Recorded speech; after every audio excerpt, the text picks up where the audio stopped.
మెదక్లో గ్రామ పంచాయతీ యూనియన్ జిల్లా కమిటీ సమావేశం నిర్వహించారు. ఈ సమావేశంలో గ్రామ పంచాయతీ కార్మికులకు వేతనాలు 8 నెలలుగా బకాయి ఉన్నాయని వెంటనే వాటిని ప్రభుత్వం చెల్లించాలని డిమాండ్ చేశారు. ఈ కార్యక్రమంలో సిఐటియు జిల్లా కోశాధికారి మాట్లాడుతూ కాంగ్రెస్ ప్రభుత్వం వచ్చిన తర్వాత కొన్ని నెలలుగా వేతనాలు పెండింగ్ లో ఉన్నాయని వెంటనే వాటిని చెల్లించాలని ఈ సందర్భంగా వారు డిమాండ్ చేశారు.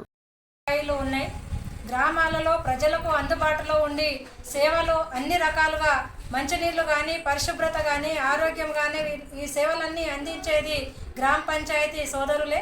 మరి గ్రామ పంచాయతీ సోదరులు చేస్తున్నటువంటి సేవలకు ఇలా ప్రభుత్వం ఇచ్చేటటువంటి అన్యాయమైనటువంటి నిర్ణయం ఏంటంటే వీళ్ళకి 8 నెలల నుంచి వేతనాలను బకాయి పెట్టింది. ప్రభుత్వ ఉద్యోగులకు మాత్రమైతేనేమో ప్రతి నెల 1వ తేదీన వేతనాలు వేస్తున్నది. మరి గ్రామ పంచాయతీ సిబ్బందికి మాత్రమైతే ప్రభుత్వము అన్యాయం చేస్తున్నది. ఇది కరెక్ట్ పద్ధతి కాదు.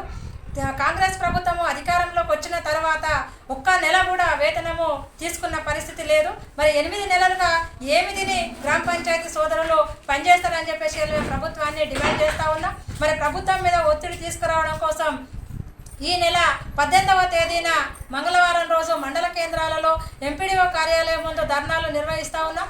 20వ తేదీన ఎమ్మెల్యేల ఇండ్ల దగ్గర ధర్నాలు నిర్వహించి ఈ నెల 24వ తేదీన కలెక్టర్ ధర్నా ఉంటుంది.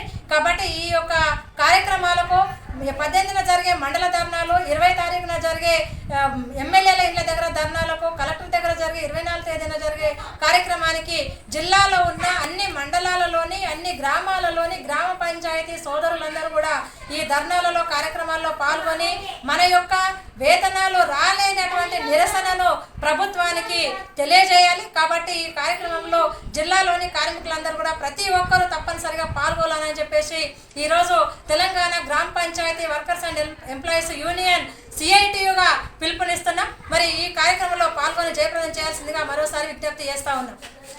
మరిన్ని అప్డేట్స్ కోసం మా ఛానల్ని సబ్స్క్రైబ్ చేయండి.